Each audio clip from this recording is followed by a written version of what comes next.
Peace and blessings, family. This is your brother Kaprapata, also known as Ifalo Fayemi Adisharpen Ramin.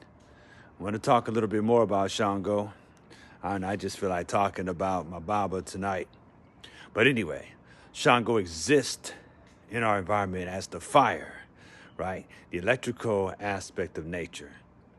He deals with storms as well, electrical storms, the electromagnetic field, and so forth. And Shango also represents that inner fire. And if you know anything about how fire burns, it needs oxygen in order to do so. Hence, he has his wife, Oya, in which they say he is never separated from. Now, I believe his true wife and the original wife was Oba. But Oya has become his ride or die.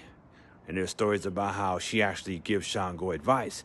And she also assists Shango in the battlefield, right? But we look at it scientifically, and when you look at your personal life, you need oxygen to keep your own internal fire burning. So one of the ways in which you can activate that inner Shango energy is to work with the breath. They call it me, the breath of Olodumare that keeps us alive. That's also the word for the spirit. So if you look at the word spirit, it actually is the word spiritus, which means breath in Latin. So it is the spirit that is tied to the breath. It is the breath that keeps your inner fire burning, that inner Shango going. Now, Shango also represents the drive to become a better person. Shango is the king, Shango is the strategist, the lord of the dance, lord of the drum. Shango represents the rhythm of life itself. So family, as we go on this journey, we're going to learn how to tap into life in various rhythms and so forth. When it comes to working with Orisha, you'll discover that every Orisha has its own frequency, its colors, its numbers, its rhythms, how they work within us and how they work around us.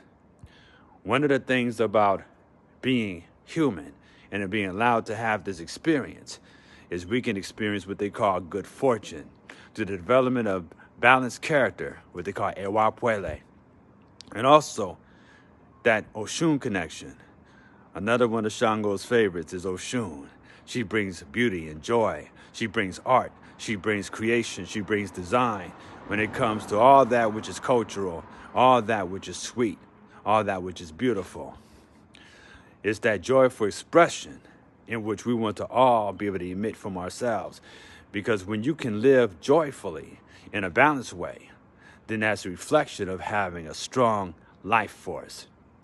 When you have a strong life force, then you have what is called Ashe. And when we are in control of our lives and we're lined up with our destiny, we even have more Ashe, right?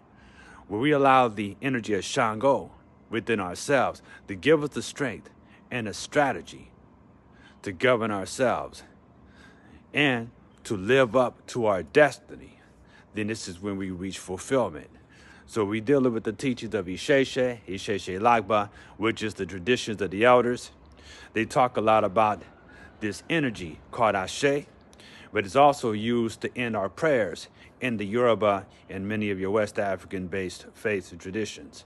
Ashe means a couple of things, but one of the main things it means is command. Now it also has been used to mean so be it.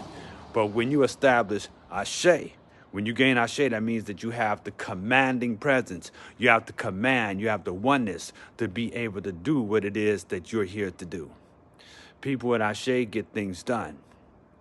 When we make excuses, then that's an indication that we don't have the Ashe that we're supposed to have. So in order to work in this life, work with the Orishas, work with the ancestors and so forth, you have the intention of having a connection to nature. You have a intention to having connections with the Orishas, which are the emissaries of Olodumare. Anyway, sisters and brothers, I'll continue to pray with you, and I'll talk to you tomorrow morning, 8 o'clock my time, and perhaps maybe 11 o'clock yours, depends on where you're at in the world.